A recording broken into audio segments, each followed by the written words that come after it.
Good evening guys. Ito magluluto tayo ng labong. Nagkuhan ako ng naggayat ng luya. Luya. Kitkat! Nagawa mo? Pero tutulungan muna ako magluto. Gaya tayo ng luya. Kasi natin.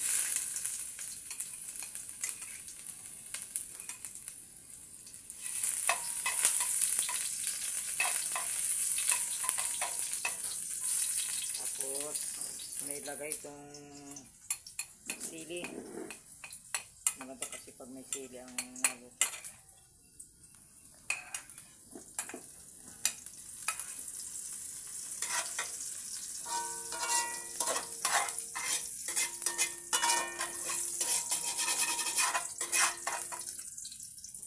Bawang at sibuyas.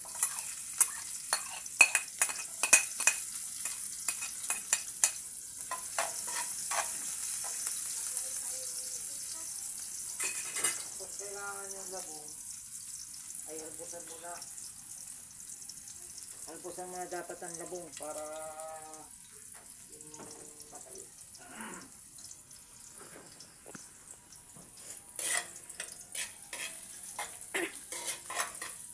Ibang na.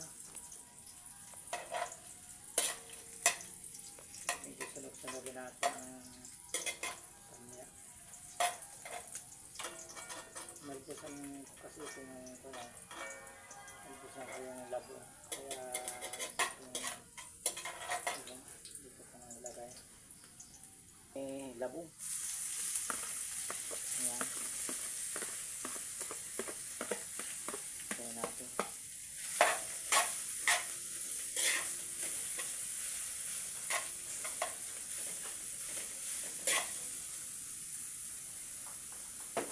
Natin ang ito.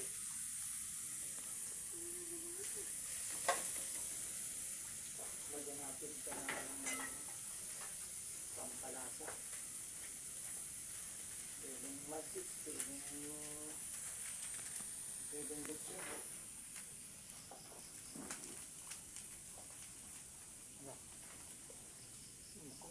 Lagyan natin ng magic.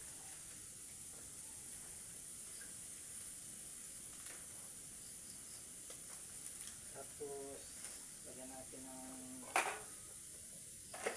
asin.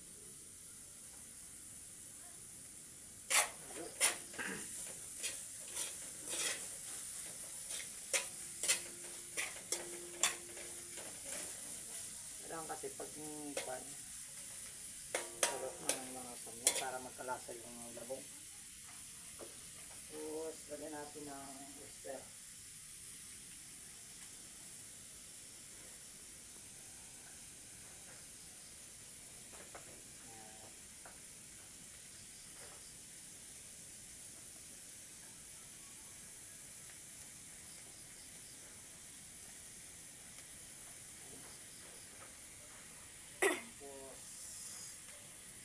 Haluin ulit.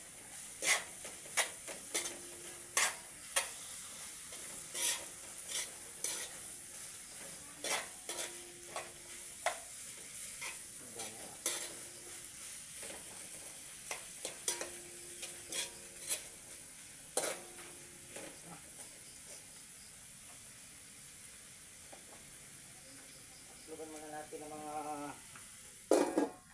2 minuto, 1 minuto.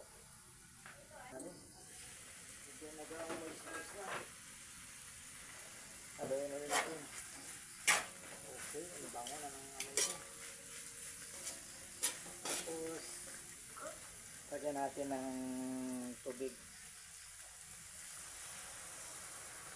Tubig para ito kasing labong ay hinalbusan ko na ito kaya malambot na.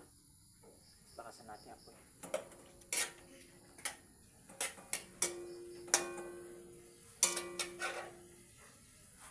Ito na kasi.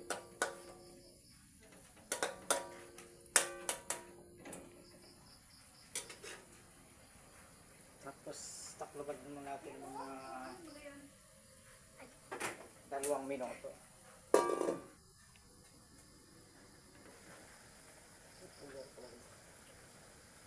Tapos, kasi malambot na kasi itong labong. Luto na, kahit malambot na. Ilagay na natin ito ng talbos ng sili. Simpleng ulam ng taga Oriental Mindoro. Taga Mindoro.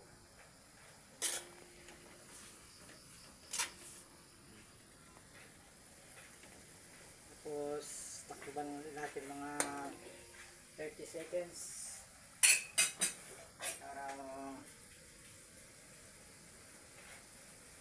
maluto yung talbos. Okay, tingnan na natin yung ating lutong labong. O, tingnan, nagawang isa.